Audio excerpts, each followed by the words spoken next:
जय जगन्नाथ नमस्कार। आपण मैंने भावुवे ये तो बर कन्या अच्छा किंतु ये एत लोक मैंने हाथ दुई हाथ उपरକୁ टेकिकी कहीं ठिया निश्चित भाव में स्वतःप्रभुत भाव आपण मान मन भितर प्रश्न उठुव कि ये तो नवदंपति भली लगुंट पछपटे महाप्रभु जगतरनाथ जगन्नाथ अच्छा एवं एमाने हाथ टेकिकी बर कन्या पाखे कहीं ठिया हाँ आज्ञा मुझे सूचना देवी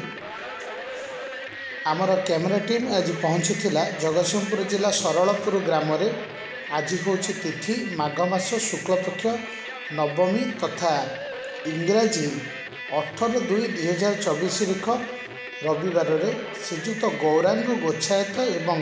श्रीमती मिनती गोछायतर कनिष्ठ पुत्र आयुष्मान दीप्ति रंजन डाकना है चिकू तांकर शुभ विवाह आयुष्मती सोनाली नायक डाकना मामुनी सहित वैदिक रीति अनुजाई चली आपण सूचना देवाई चाहे जे ये हूँ गोटे भिन्न धरणर बाहाघर जो बाहाघर आपण मैंने देखिथे डीजे साउंड सहित नाच गीतर कार्यक्रम चली थाए सेठी भिन्न धरणर नाच गीत चली बर कन्या अच्छा साधु सन्थ मैंने अच्छा महाप्रभु भी अच्छा किभली भाव में बाहाघरटी हूँ सविशेष तथ्य मुझे देवी असल कथाटी है महाप्रभु श्री जगन्नाथ मंदिर प्रांगण में निर्बंध कार्यक्रम होगा दिन ठारू महाप्रभु दिव्य उपस्थिति यही उद्वाह कार्यक्रम सबु समय प्रतीयमान है भली मन होता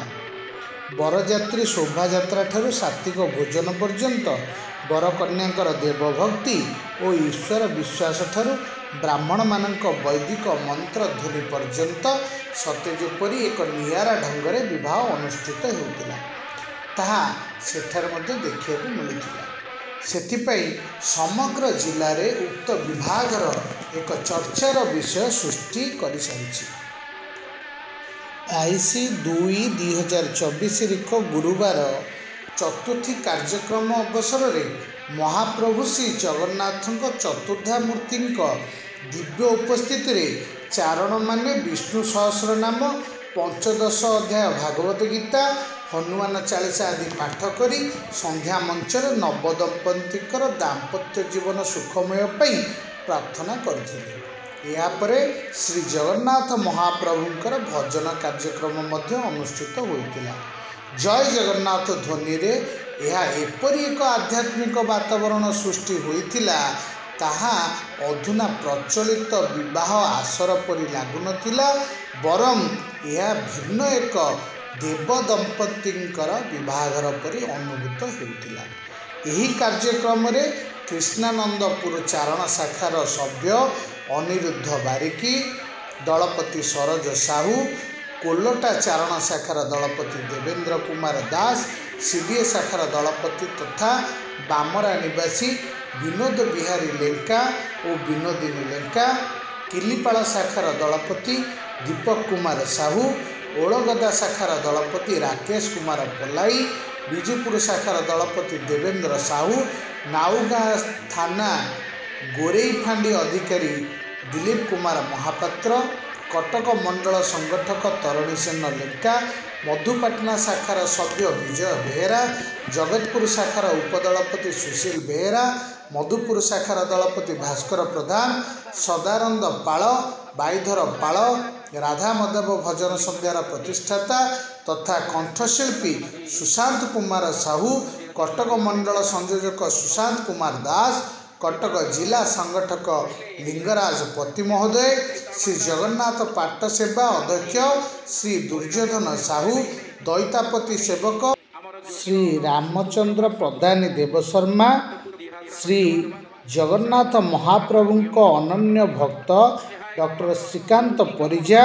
आंतर्जातीय चारण गोष्ठी पुरी सांस्कृतिक संपादक डॉक्टर शुभेन्दु स्वाई समेत अनेक मान्यगण्य व्यक्ति माने उक्त कार्यक्रम में योगदान करी नवदंपति को आशीर्वाद प्रदान करथिले। भोजी भात आसर रे अत्यंत आनंदित हुई समस्त भक्तगण माने महाप्रसाद सेवन करी तृप्त होइतिले। एपरि भिन्न धरणर विभागर उद्देश्य और लक्ष्य विषय रे सांबादिक मानक प्रश्नर उत्तर रे उभय नवदंपति कहिथिले जे आमे महाप्रभुंक कृपारु नूतन जीवन गढ़िबाकु जाई अन्य जीवजंतु मानकर जीवन नष्ट करी कौन सुखरे बंची पारिबु। तेणु सुख शांति रे बंचिबार आश्रा ही केवल महाप्रभु श्री जगन्नाथ। यही उत्तर रे उपस्थित समस्त जनसाधारण अत्यंत आनंदित हुई सेमानंकर दीर्घ जीवन कामना करी जय जगन्नाथ ध्वनि रे प्रकंपित करथिले। चारण मानकर द्वारा गीत गोविंद खंडुआ पाटरे उभय को सम्मानित करा जाई श्री भागवत उपहार सदृश प्रदान करा जाई दैनिक पाठ करी निज जीवन को आदर्श भावे गढ़िबा सहित भविष्यत दायदन को सठिक मार्गदर्शन कराई परियो बोली शुभेन्दु स्वाई आशीर्वचन रे कहिथिले। प्रकृत रे यह अन्य विभागर ठारू एक भिन्न विभागर महाप्रभुंक दिव्य उपस्थिति रे होइतिला बोली समस्ते बहुत प्रशंसा करथिले। एभली विभागर युवपीढ़ी माने जदि आपणे नेई करन्ते तेबे सुंदर समाज गठन सहित सुस्थ समाजर परिकल्पनार समूह अत्यंत खूब शीघ्र हुअंता। जय जगन्नाथ। एबे आसंतु महाप्रभुंकर विषय रे जहा कहउचंती डॉक्टर शुभेन्दु स्वाई आमे तांको मुहरु किछि सुनिबा किछि आशीर्वचन सुनिबा एवं तापरे अलगा कौन कौन कार्यक्रम हेतला से विषय रे देखिबा। डॉक्टर शुभेन्दु स्वाई आरती कर आमे महाप्रभुंकर दो जन्मर सब आपण माने गोपी गोपाल खाली गोटे कथा परखुली सेत महाप्रभुंकर दो जन्म किए कौन तपस्या करथिले ये भले भले सुवर्ण सुजोग मिले जो मैंने प्राय समस्ते किए बाहर किए न बाहर जो मैंने बाहर बाहर कथा मन पड़े दीप्तिर बाहर तो देखिए खंडमंडल देखा नाला चतुर्थ मूर्ति सब रेडी चतुर्थ मूर्ति बसिकी कौटी बाहर आम देखने आम कौटी देखी कि महाप्रसाद आसी बाहर देखी नी सच्चा चारणटीर बाहर नियम किंतु सबुठ बड़ धन्यवाद देवी से झील घर वाला से गाँ वाला जो गाँ वाला दीप्तिर बाहर सहयोग कर कहीं जिते मो बाहर मो भाईर बाहर आम आमिष कर आम भी सेमती अबड़ा मगेदेलु चारण मतरे बाहर मोर किसी सांग मत कमेंट करते तो मठ बाबाजी हो गलु गोटे माताजी एमती मत कहते मोर आज से कथा ये मन पड़ा कहली जे वास्तव कथा है गोटे चिर शाश्वत आउ सात्विक बाघ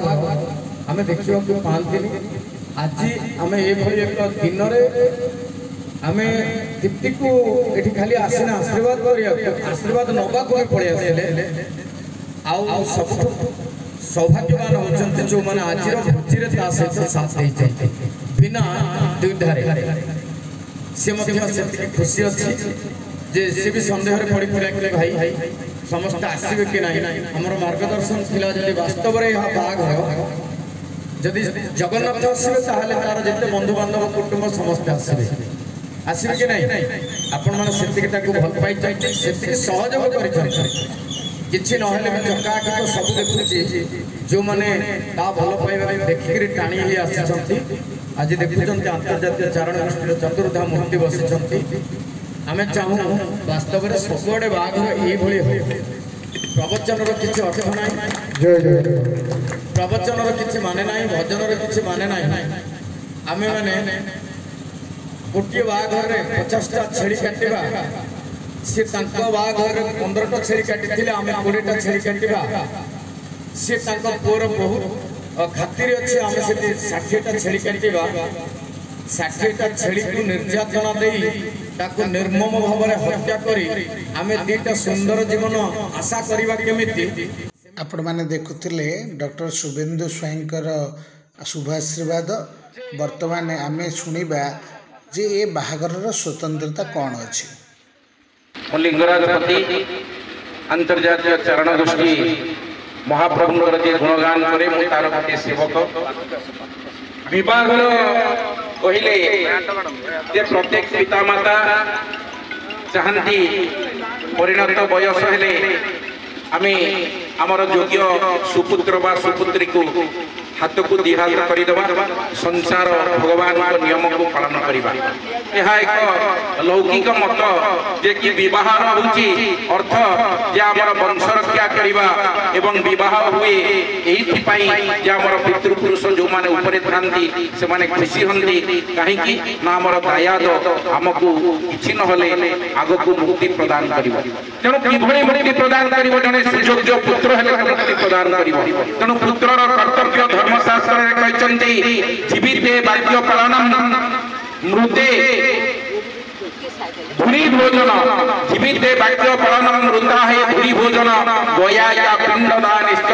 तिनि कर्मणि पुत्रदान। तिनिटा कर्म पुत्र करे जे कि बाप मानकर वाक्य को वंचितला बेले पालन करिवो देह छाड़िला परे